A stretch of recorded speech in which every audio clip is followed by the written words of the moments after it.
Hi, are you trying to figure out how to structure a mental health intake assessment? Well, you're in the right place. So stick around and I'm going to walk you through step by step how I structure intake assessments as a mental health professional after a decade of experience and why it's important to consider this as the first part of the clinical loop. Okay, so let's get to it.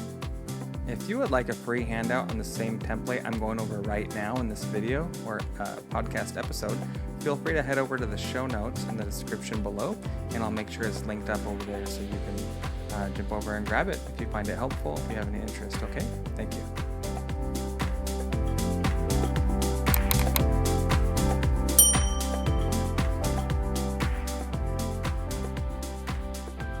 Hi, my name is Patrick Martin, and if you're meeting me for the first time, I'm a mental health professional by trade who's passionate about raising mental health awareness and teaching actionable coping skills and ways to be more productive. In this episode of the video podcast, I'm going to teach you how to structure a mental health intake assessment. Okay, and as I walk through this, I want you to keep in mind that this is the first part of the clinical loop, and the clinical loop consists of 3 phases: the intake assessment, the treatment plan, and progress notes. And we'll talk more about that in a bit. But I wanted to take an opportunity to create this episode for you. And if you're listening on the podcast, you'll still get value out of this. If you're watching on the video, you can follow along. I don't know about you, but I like to toggle between both depending on what I'm doing. If I'm taking a walk, I like to have a podcast going. If I'm sitting and relaxing, I like to watch YouTube tutorials. So best of both worlds, okay? In this episode of the video podcast, I'm going to walk you through how I structure mental health intake assessments and also why it's the first step in the clinical loop. The clinical loop consists of 3 parts: the intake assessment, the treatment plan, and progress notes. And as I walk through this, I'll try and explain my thought process and how I ask questions, why I ask the questions, but I'll keep it as quick and simple as possible. And you can always ask me to elaborate, and I'll be more than happy to do so in any future videos. Okay, let's go.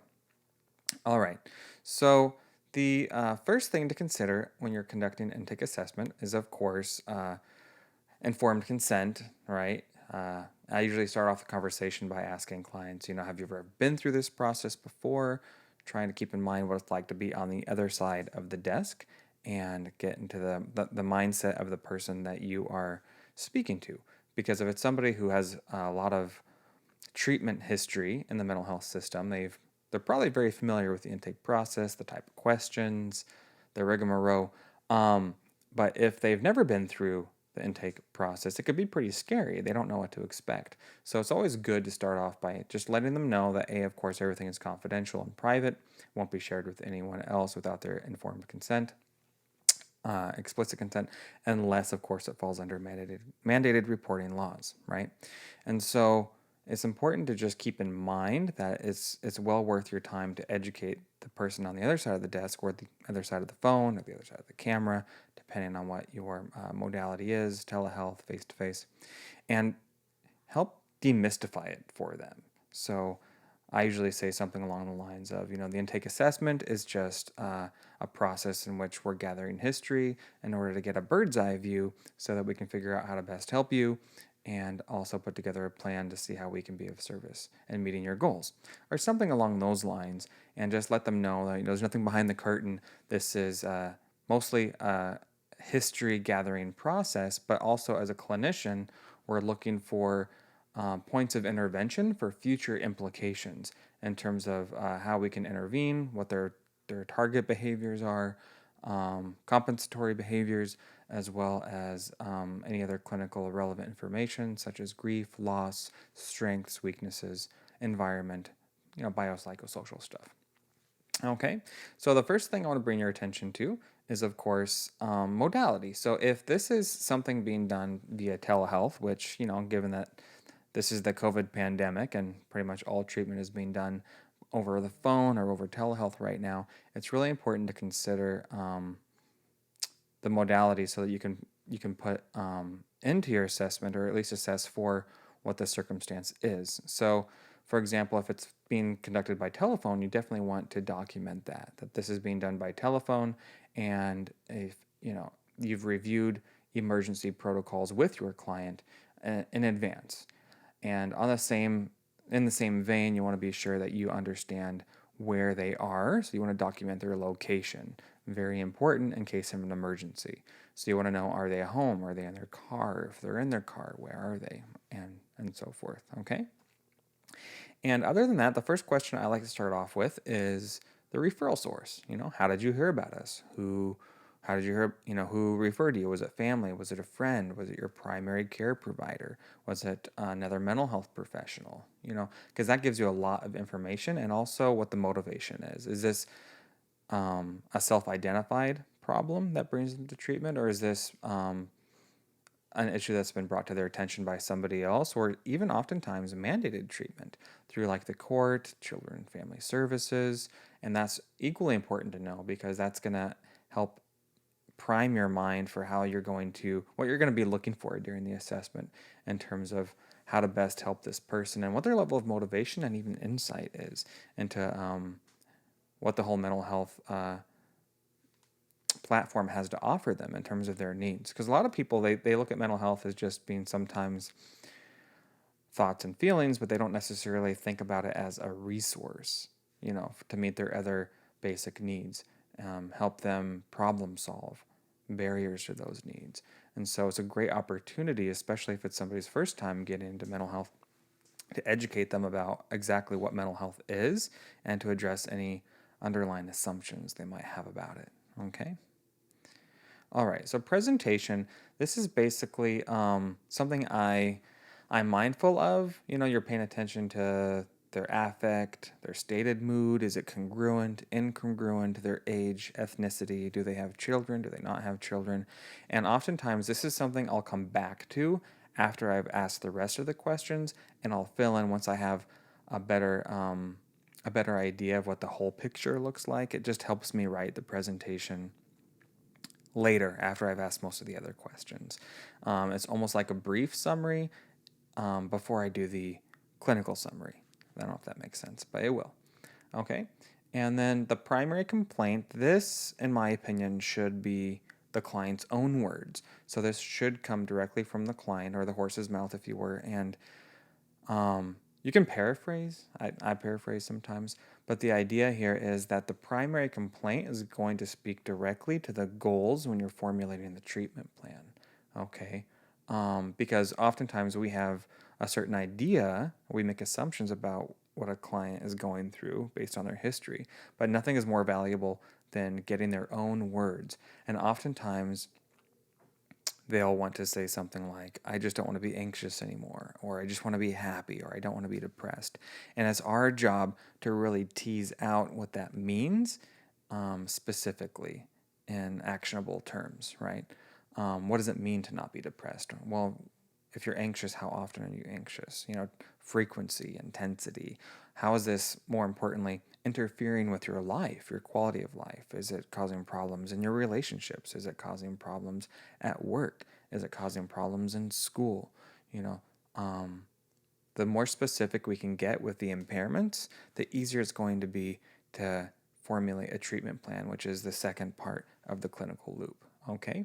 And it's really important that we're being cognizant of how these things tie together, because the assessment should inform the treatment plan, and the progress notes from therapy, that the actual treatment should reflect progress toward the goals, the stated goals, the treatment plan, right?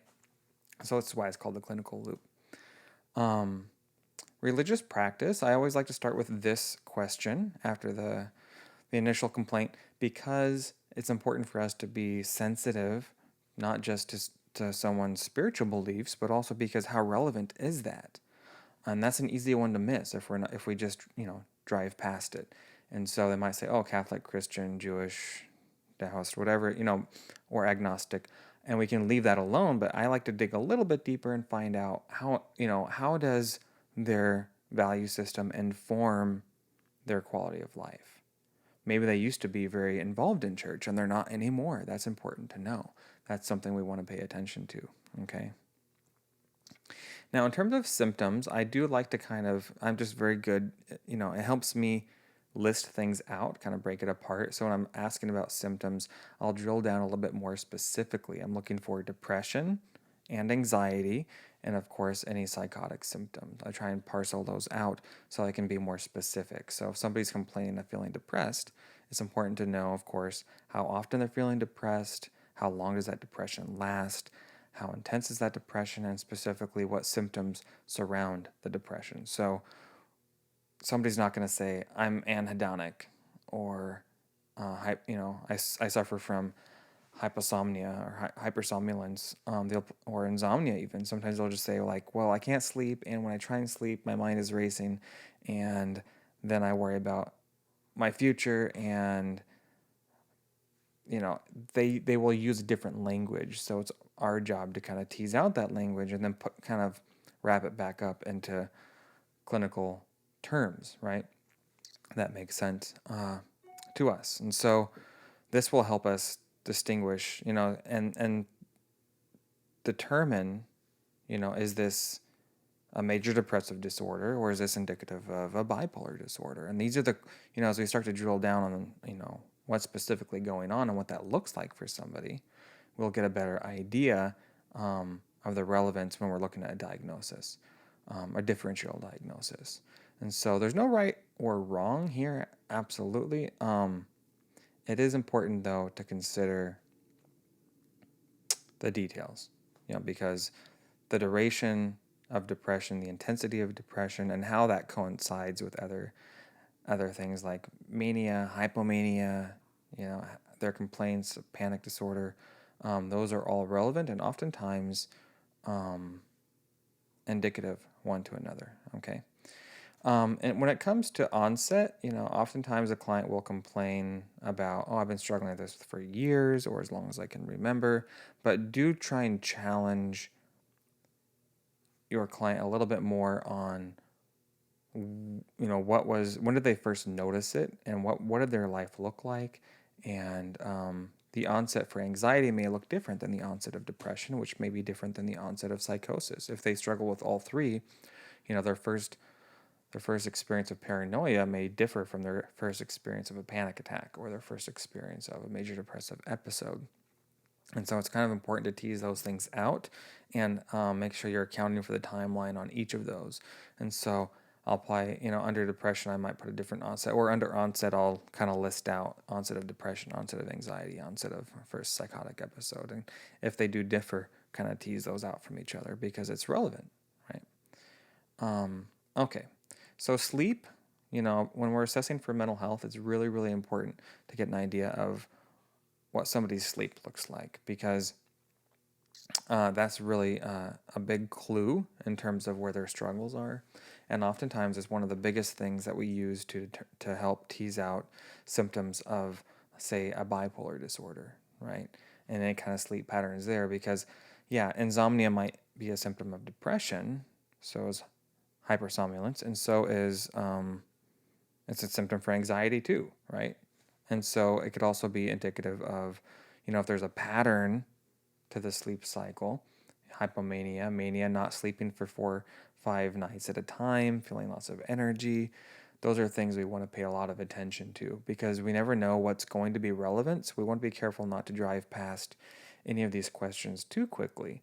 And it's, something I try to be very mindful of is not being cut and dry with the questions, but oftentimes I will bounce around, and that's why I have this all kind of written out on a Word document, because I do jump around a lot, because it's more natural that way. You're following the client, you're letting them share, right, that free association, so you can then kind of pick what's relevant and circle back to those things, because everything's relevant.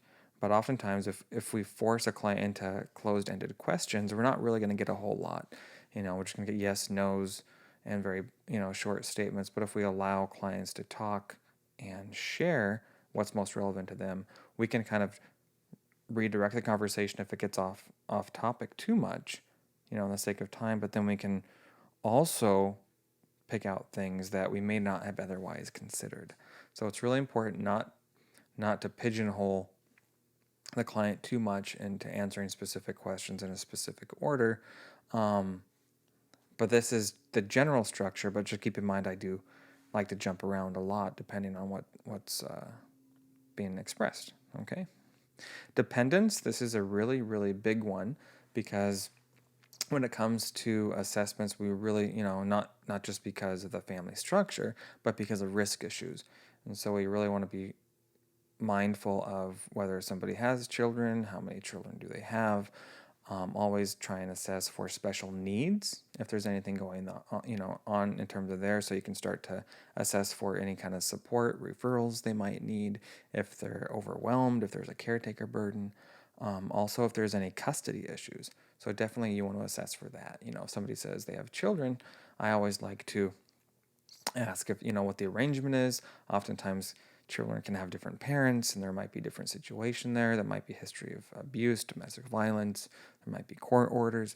And so those are always things you want to kind of tease out. You don't want to drive by that too quickly, because you'll end up having to assess for that later anyway, and you'll end up maybe having to revisit that in more detail further on into treatment if you didn't get enough information on the front end. Okay? So loss, keep in mind that loss is not always death. Oftentimes loss can be loss of a job, loss of relationships, loss of identity, role transitions. So when we're assessing for loss, I do try and start the question off with, have you had any, recent deaths or losses in the family? But then even if they say no, I'll back out a little bit and say, well, what about other changes, in your life? Any major changes that you've been going through? And so oftentimes that's when they'll start to identify, oh yeah, I've been going through, I just broke up with my girlfriend of 18 years. Well, that's significant. That's a loss, but maybe they weren't thinking of that as a loss because it wasn't a death. And so we need to be oftentimes careful to clarify what we're asking, right? Because if we don't elaborate, then clients will often just make assumptions, like we all do, right? And they may not give you the details that really do matter when it comes to the assessment. Okay. The other thing that is equally important is strengths. So we definitely want to be assessing for strengths, and this is really, really important with the assessment, is because this is what's going to really move the needle, because we want to be able to figure out what somebody has in terms of leveraging and their repertoire, their coping skills. It's going to help them move toward their goals and cope with future stress. And so strengths might be art, music, creativity, might be a skill set. It could be a belief system. Could be a lot of things. Maybe somebody loves the outdoors, but since they've been depressed, they've neglected that part. Or maybe because there's been a life change, like the pandemic, they stopped going to the gym, and that was really a big part of their life. So as the clinician, it's our job to kind of tease out, okay, well, how can we leverage those strengths in a different way that maybe they haven't considered? Like if they used to love the gym, we want to ask, have they been working out at home? Or are they caught up in that black and white thinking, all or nothing thinking? And so it's part of our job to tease that out so that we can help them formulate ideas to start leveraging those strengths again. Okay? So it goes without saying that we want to assess for self-harm and violence, right? Self-harm such as self-injurious behavior, right? That could be superficial history of like cutting. We want to find out where they've been cutting. If that's a concern, that's also indicative of potential diagnosis of other conditions like borderline personality disorder, or if there's been a self-injurious behavior as a form of suicidal ideation or testing, themselves, or even an expression of help to others, or if there's been any actual suicide attempts, such as trying to end their own life. And if so, we want to definitely find out if they did try and hurt themselves, or they did try and end their life, what stopped them? Was it a failed attempt? Did somebody intervene? It's also relevant to future implications, because it'll advise us of any kind of red flags in the future. If somebody tried to overdose on pills in the past, that's important to know, because that's something to watch for in the future, right? Equally, violence, is really important to assess for, because it, even if somebody doesn't have a history of violence, we want to kind of find out what their relationship to violence has looked like, and also what the propensity toward violence is. And if they have a history of anger or impulsive behavior, we want to find out A, what's triggered that behavior, and B, what helps mitigate that behavior. Okay? Again, we always want to be assessing for risk. And sometimes that won't always be relevant until we start getting into other history of triggering situations, and then they'll bring up something. Oh yeah, you asked me about violence. Well, there was this one time, and so that's why it's important that you don't want to circle back with any added information, even if you've already kind of passed that question. You want to be sure to come back and kind of plug that back in. Okay.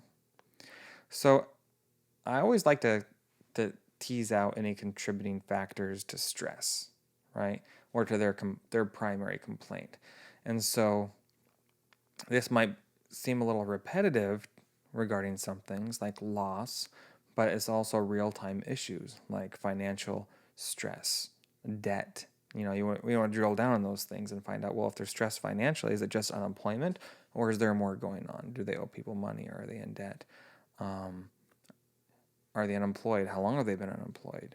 If it's a relationship issue, we want to find out why that breakup was so difficult.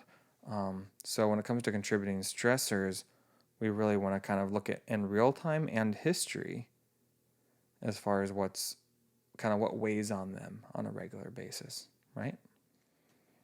Okay, moving on. So now, we want to talk a little bit about hospitalizations. This is can be a quick question. Have you ever been admitted to a psychiatric hospital? Have you ever been on a 5150?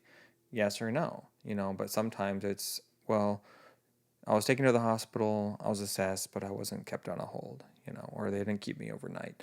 Those are things to assess for, because it's not just hospitalizations we want to tease out. It's also like ER visits for panic attacks or suicidal thoughts. Even if they didn't meet criteria for a 5150, it's still relevant and important to kind of assess for any warranted concerns that led them to seek emergency assistance.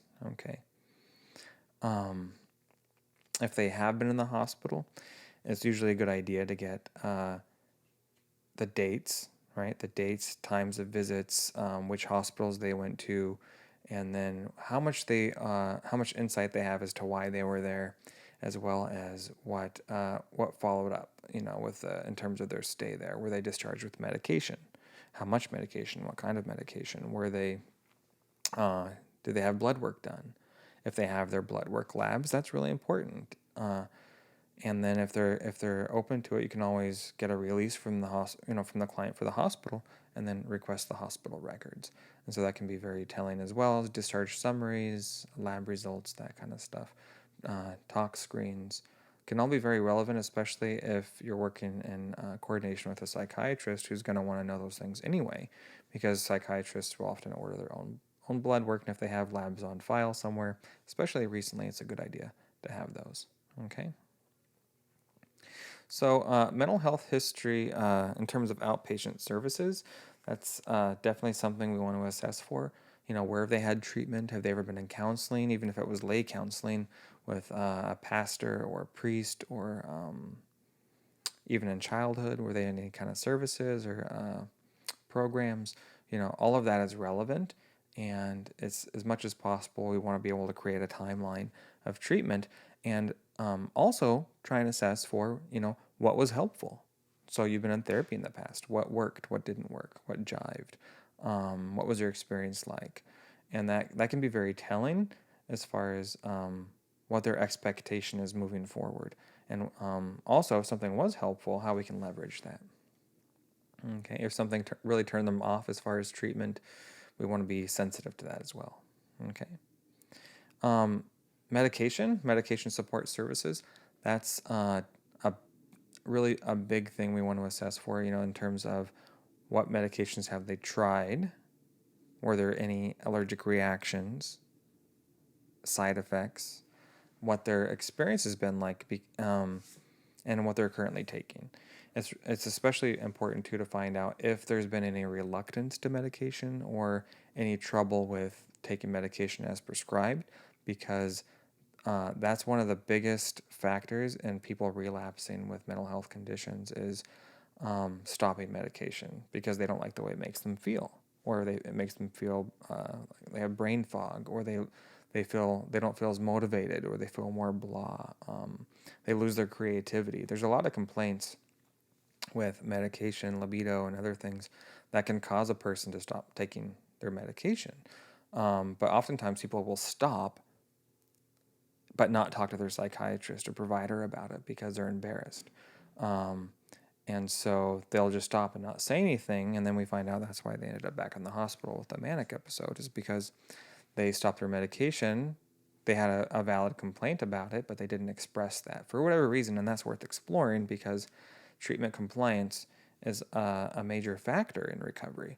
And for a client or consumer to feel safe talking about any apprehensions of their treatment is equally important to assess for. Okay. So in terms of substance abuse, we do want to find out, do they drink alcohol? Do they smoke cigarettes? If so, how much? And then any other drug history. And also educate. If you tease out and you find out they do have a substance abuse disorder or some kind of dependence, this is your golden opportunity to just ask if they're willing for you to share some information on resources. And then if they are, it's your golden opportunity to really offer up some resources for inpatient, outpatient treatment, and also educate them about risk factors with alcohol and other substances. So you can just kind of equip them, even if they're not ready to make any changes right at that time. You can start the conversation right there during the assessment and build that rapport early on. If it becomes a larger issue later on, at least you have that foundation. And you'll be surprised. Sometimes people are like, yeah, I've actually been thinking about that a lot and I would like to do something about it. Then you can equip them and even offer linkage if they need to. Okay. One example would be like the SASH hotline. If you live in the LA County area, the SASH hotline will do a quick assessment screening over the phone with them and link them right to inpatient or outpatient services. So very helpful. Okay. So trauma, keep in mind that when we're assessing for trauma, it's important to give them permission to not share everything if they're not ready. Because if you push too hard during the assessment for trauma, it can be a real turnoff. And they may not say anything, but then they may not come back. Because if you open something up that they're not ready for, oftentimes they won't say anything and they just won't return for services. So it's very important to give them permission to share as much as they like, but not any more than they're comfortable with. And then also understand that all trauma is not the same. So don't just assess for physical or sexual trauma, but definitely also for witnessing violence growing up. What was it like growing up in their neighborhood? There's a lot of different types of trauma. There's emotional abuse, psychological abuse, neglect, trauma as an adult in relationships, domestic violence. So it's just really important to keep an open mind when you're asking about trauma and not just ask, have you ever been abused? That won't suffice oftentimes because it may not register with them what you're asking. Okay. Medical. So it's really important to find out, of course, what kind of insurance they have. And if you're in California, and for example, they have Medi-Cal, it's important to understand what kind of Medi-Cal, because you can oftentimes help link them to other services depending on what type of Medi-Cal they have, what carve-out, and if they have private insurance. It's good to understand kind of what they're working with in terms of what their options are, and also who their primary care provider is. If they don't have a primary care provider, it's our job to really make sure they're linked, right? And they know where to go, and they get their annual physical and blood work and all that good stuff, because we can't negate the general medical and talk about mental health issues only because they're married. We can't separate them. And oftentimes general medical issues have symptoms that mimic mental health issues, and they also compound and aggravate mental health issues. And so talking about somebody's general medical care is really, really, really important part of their treatment.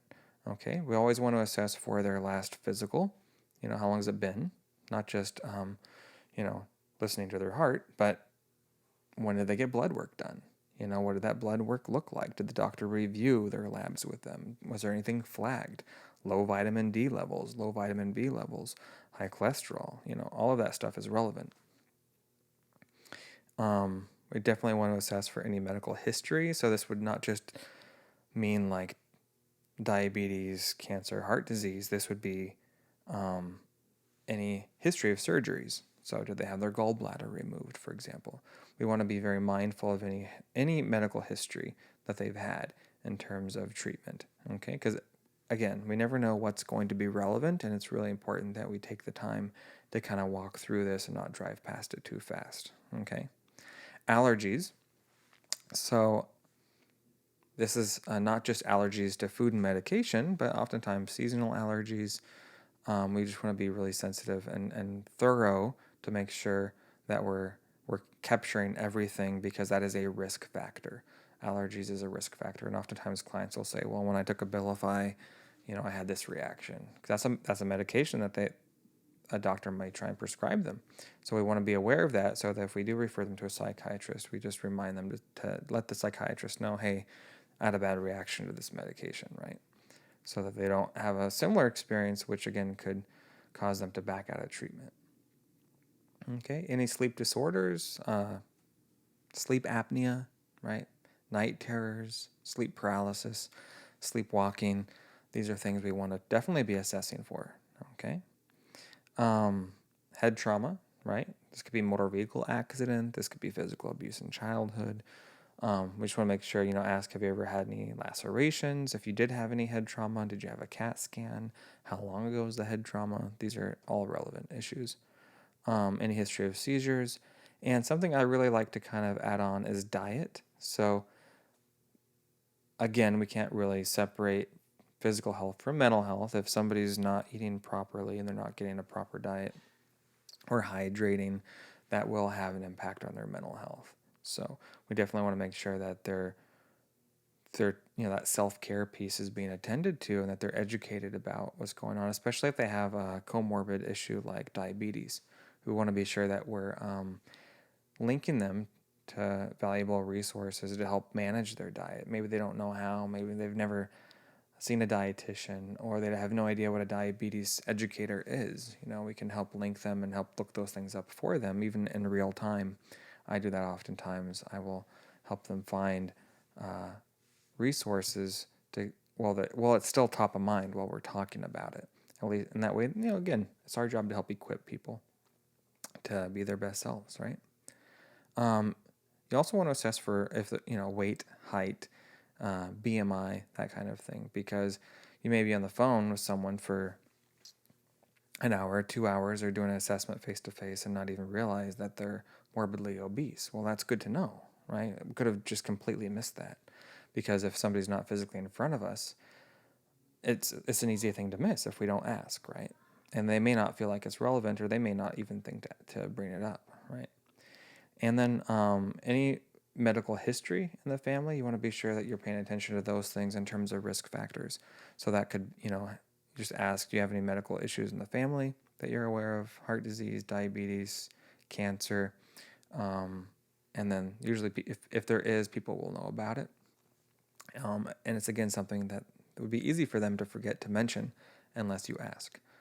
And then equally important is history of mental illness in the family. So if there's a history of bipolar in the family, or a strong history of anxiety or depression, that's a predisposing factor. We need to know about that, so we can list that out as a risk factor, okay?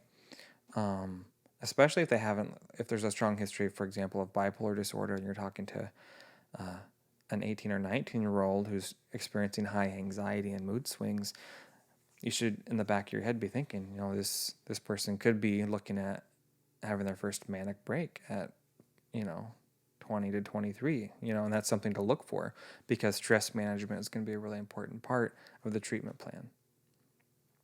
All right, education. So not just did you finish high school or are you in college, but we're looking for things like, were you ever diagnosed with a learning disability in school? Were you ever on an IEP? What did that look like for you? Education. And then I also like to take an opportunity here and talk about goals. So if somebody has educational goals for college, for example, but they didn't get to that or they haven't gotten to it, we want to find out why, because a big part of the assessment is identifying needs and goals, but also barriers, and figuring out, how can we help this person think through and problem solve their barriers. There's probably resources they didn't even know about. For example, disabled student services, if they need help, with accommodations, or if they can't afford school, thinking about things like Department of Rehabilitation that will help pay for their training and their higher education. Those are definite things we want to be assessing for. Okay. And then employment, if we don't find out what obviously somebody's employment status is. Are they unemployed? Are they working? How many hours? What kind of job? Do they like their job? And also, what have they done in the past? So what are all the jobs you've had? And I always like to ask, which one did you enjoy the most? Because when it comes to our mental health and our quality of life, if we're doing what we enjoy the most, it has a ripple effect on everything else, right? And so I always try to encourage clients, we want to focus on jobs that speak to your strengths and not your weaknesses, right? And oftentimes they will just look at a lived experience of a job they've had that didn't go so well, and they'll make assumptions about their ability to perform, and that's not necessarily the case. It just wasn't the best environment or job for their skill set, their personality, their mental health, okay? So legal issues, of course, we want to find out if anybody has, a legal status, probation, parole. Those things are important, especially if they're being referred by their probation officer or the court or a diversion program, any of those things. Or if they do have a legal history, but they didn't want to, they had not brought it up yet, and they have a probation officer, a parole officer, they may, it's important to find out, do you want to sign a release of information so that if this person wants information about your treatment, we have permission to share that. And so all of those things are relevant. And also if somebody has a history of arrests and what do those arrests look like, what were the reasons, what were the circumstances. And so all of that is relevant because oftentimes people end up incarcerated because of their mental health issues, but they were never flagged as having a mental health problem, in the forensic system. And so that's also something worth teasing out, okay? And if they get arrested again, it's important for them to know how, to inform, right, the legal system of their mental health history so that can be addressed in their incarceration and not just further stigmatized, right? Okay, so housing, right? We definitely want to figure out, what somebody's housing situation looks like. So do they live alone? Do they live with family? The household constellation. So how many people are in the home? What ages are they? And drill down a little bit more and figure out what do those dynamics look like. Do you sleep on the couch or do you sleep in your own room? Do you have your own space? Do you share a room? How do you feel about your space? How much privacy do you have? All of those things are extremely relevant, when we're talking about an assessment in somebody's mental health and quality of life, because this is their day in, day out experience. And, between the times that you see them, this is their life. And so the better picture you can paint of somebody's daily existence, the easier it's going to be to kind of get inside their head and think about, well, if I'm this person, what are my needs? What would help me, thrive? What would help me improve my quality of life? And so those are oftentimes things we can consider. And if they're homeless, for example, they may not know what resources are available to them. They may not know about things like Volunteers of America or collaborative shared housing and things of that nature, or how to get into a Section 8 wait list or HUD housing. There's or even a family shelter, right? If somebody's in the streets with their kid and they're escaping domestic violence, they may not even know about DV shelters for women. So there's a lot of things that we want to be able to consider when we're talking about housing. It's a big one. And homelessness is a huge issue right now, not just because of the pandemic, but in general. Okay. Family dynamics and structure. So this is definitely where you want to drill down on what somebody's experience was like growing up, who raised them, were they raised by a single parent, were they raised in foster care, group homes, raised by grandparents who, have recently died, and that's a major loss for them because that was a parental figure. We want to find out if they have any siblings. Do they stay in touch with their siblings? And then, of course, who are they closest to in their family? That's really important.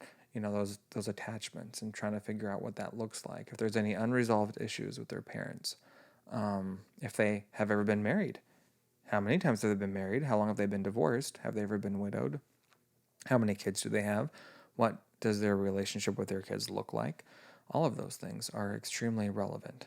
Okay, and this is also where I would plug in if there's any DCFS issues, custody issues, legal issues, if they've ever lost children to DCFS, custody and that kind of thing.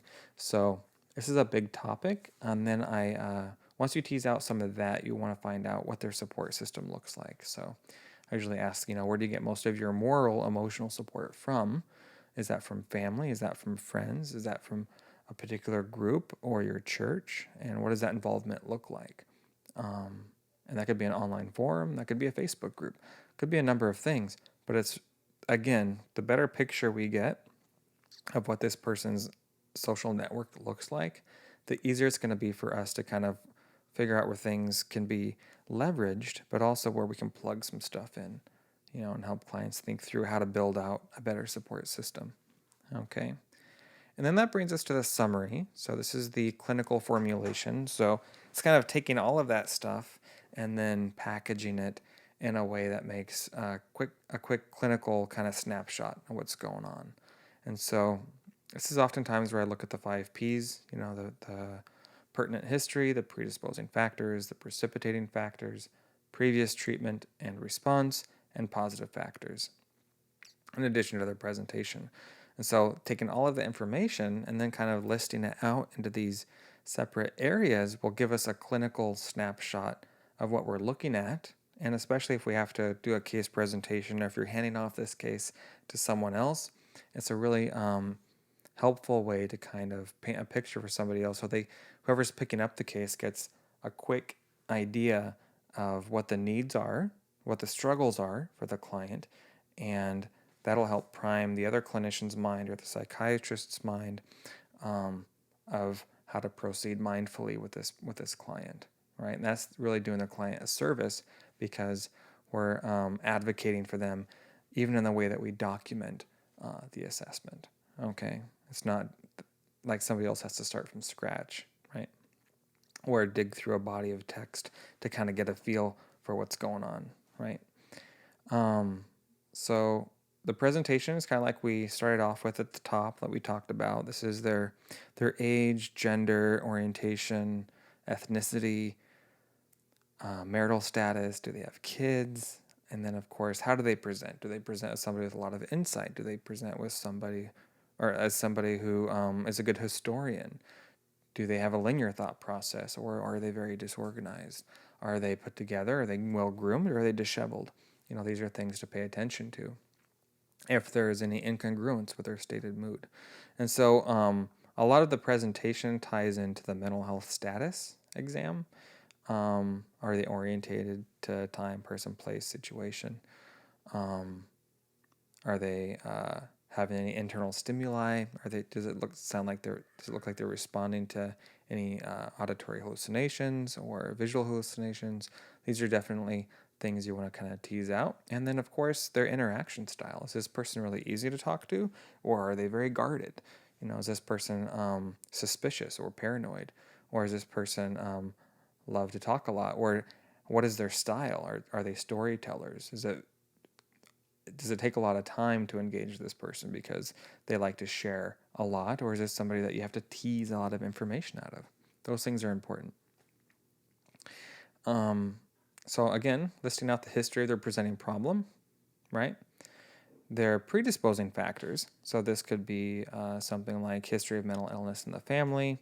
This could be environmental situations, the way they were raised, particular neighborhood, family dynamics. Were they raised in families heavily entrenched in gangs?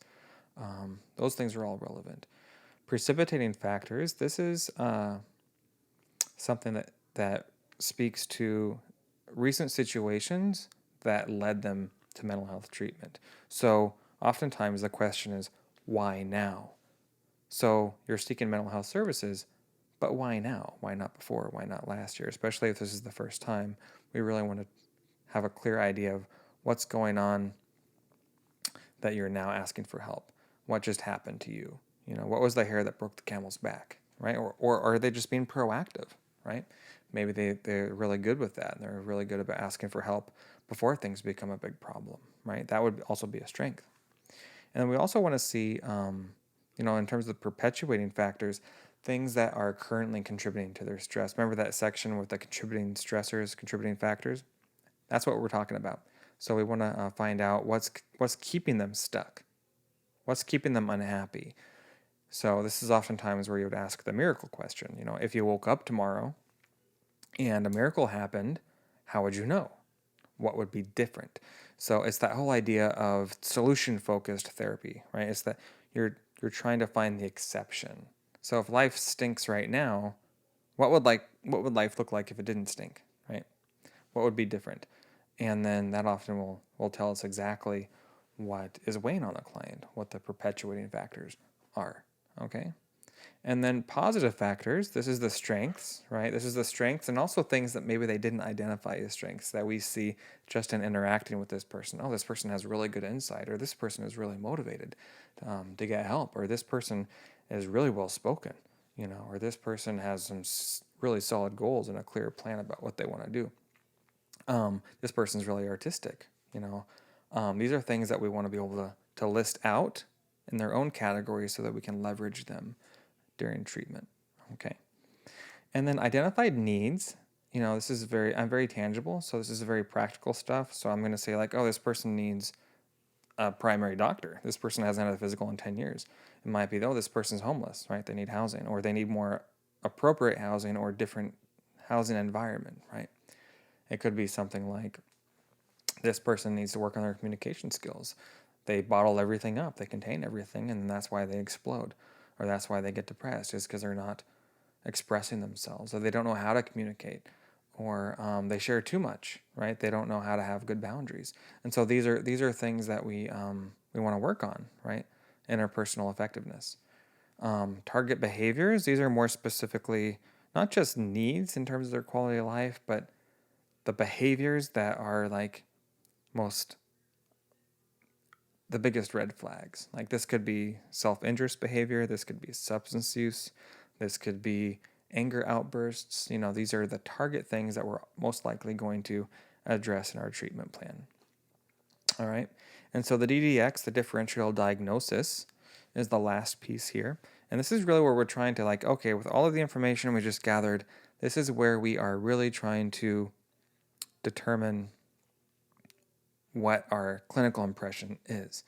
And so it's usually could be a few different things. This person could be going through an adjustment disorder, or maybe it's acute anxiety, or maybe it's panic disorder, or maybe it's a major depressive disorder, and maybe it's a bipolar disorder. This is where we're trying to say this versus this versus this, and based on all of the information presented and all of the information we have at hand, anything documented, and our clinical impression, this is the provisional diagnosis that we're giving them as our first impression.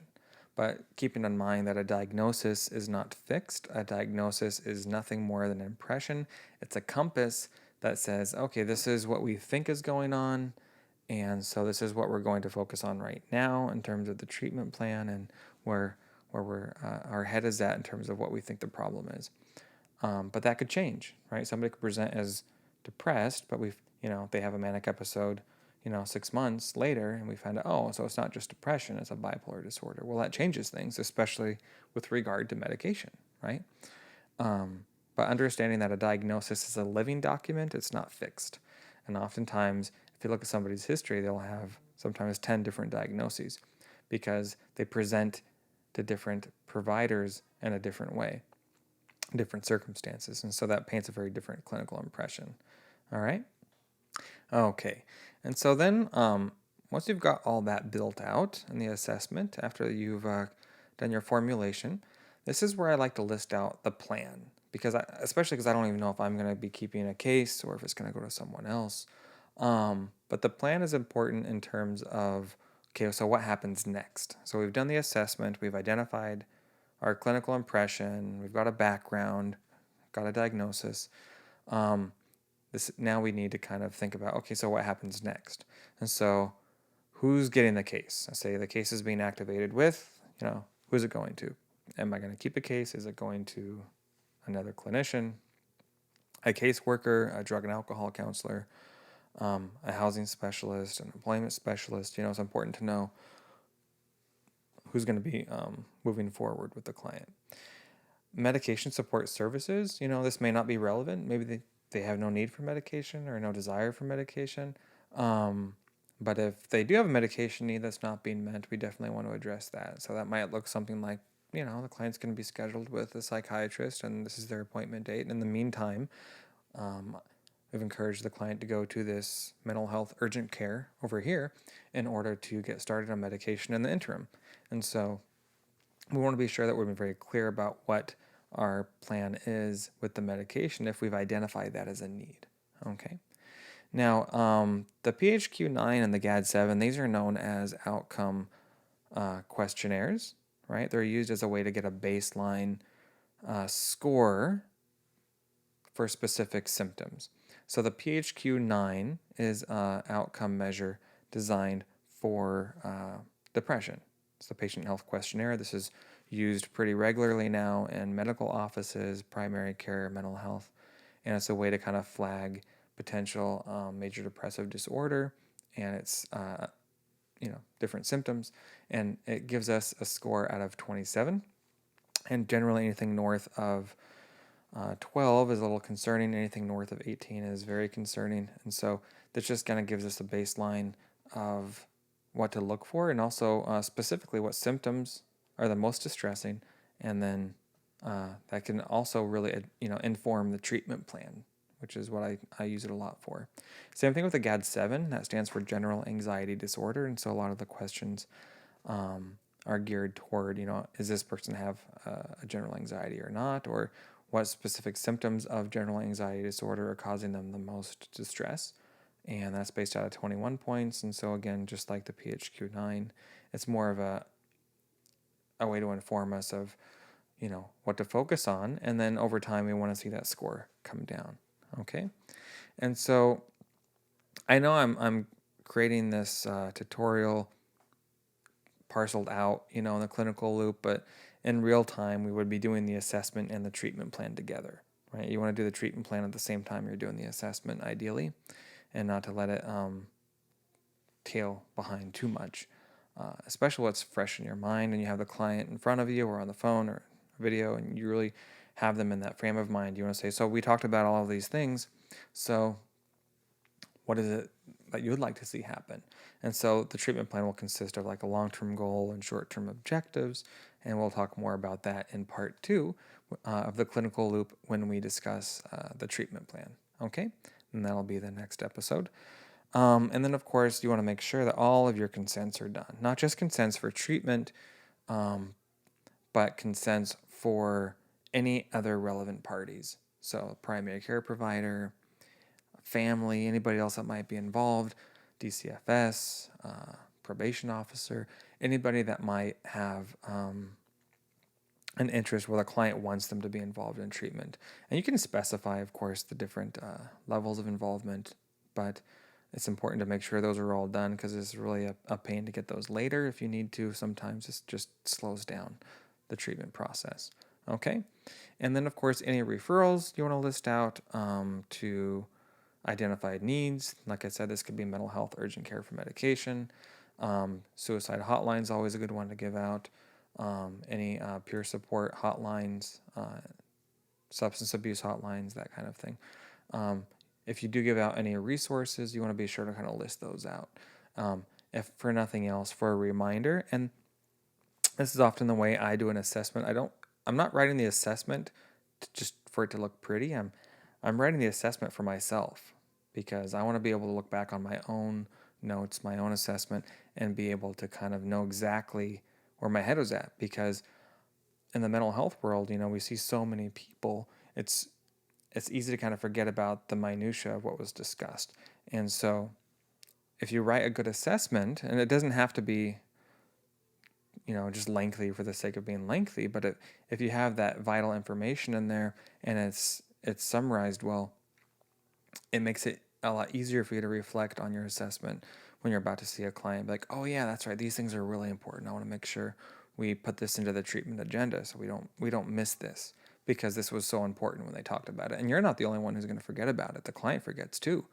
The client will forget what they discussed week to week or session to session, or the intake, when you had opened everything up. And so it's really doing the client a service if you're able to reflect on those highlights and tease those things back out, circle back to them, during treatment, during progress notes or sessions, and make sure that you're documenting that you revisited these things, because it'll keep you on point as well. Okay, so it's a win-win. Well, I hope that was helpful. I know it was a lot. Certainly could have gone through this in more detail, but I am trying to keep this brief and bright and helpful. So if you found it helpful, please do be sure to like and subscribe if you're listening to this on the podcast. If you're not already subscribed, be sure to subscribe so you don't miss any upcoming content. And then leave an iTunes review if you find that helpful. And if you're watching this on YouTube, definitely please do like and subscribe and share as you see fit. Okay? As always, it's a pleasure. There's another tool for your toolbox. I hope you're well. Be well. Stay safe. Thank you. Bye-bye.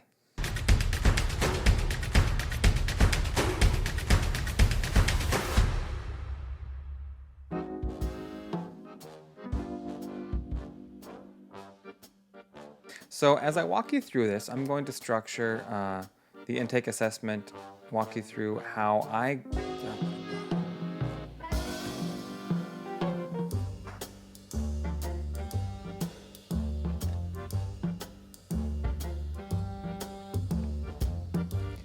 Okay, in this episode of the video podcast, I'm going to be walking you through step by step how I structure intake assessments in order to